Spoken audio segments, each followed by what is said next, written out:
You're eating healthy, exercising, maybe even cutting carbs, but your energy's low, your cravings are nonstop, and the scale is stuck. If you're over 35, the real issue might be insulin resistance, and I'll show you how to start reversing it without cutting all of your favorite foods. Hey, I'm Dr. Laura Pipher, naturopathic doctor and founder of the Her Method. I help women over 35 rebalance their hormones, fix their metabolism, and feel like themselves again.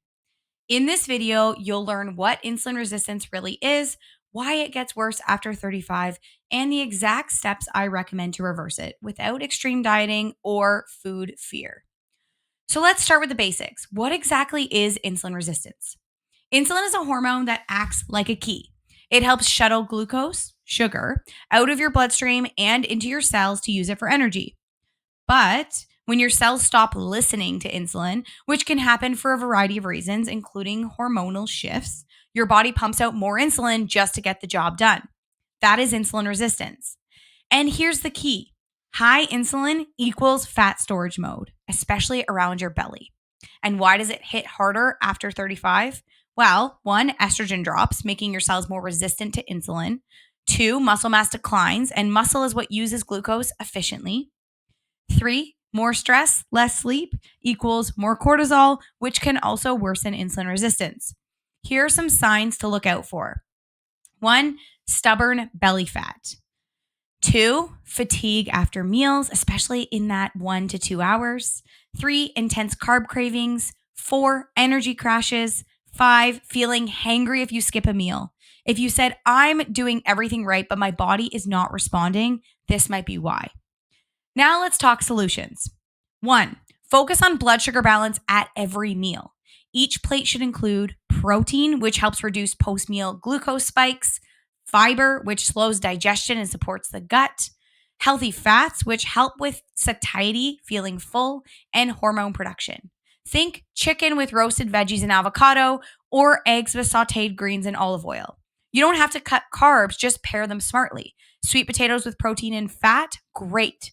Plain toast alone, not so much.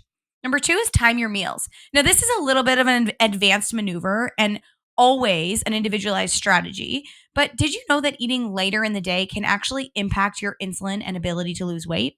Studies show that when we focus on eating the bulk of our meals earlier in the day, this can actually be beneficial for our insulin resistance.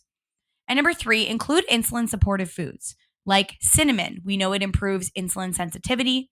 Apple cider vinegar has been shown to slow carb absorption. And leafy greens plus bitter veggies support digestion and blood sugar. Fermented foods like kimchi and sauerkraut and yogurt can help with gut health.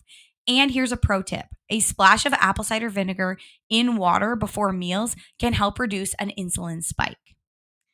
And support your gut. We know that your microbiome actually affects how you metabolize carbs and how sensitive your cells are to insulin.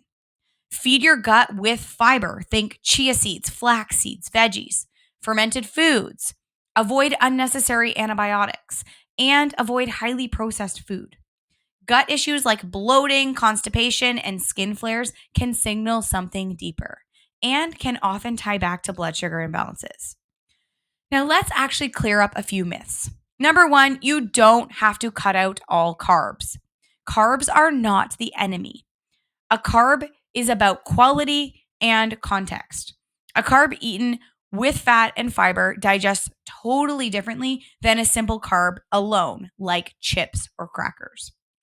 Also, you don't have to give up your favorite foods. It's not about restriction, it's about balance and timing. Want pasta? Add protein and veggies.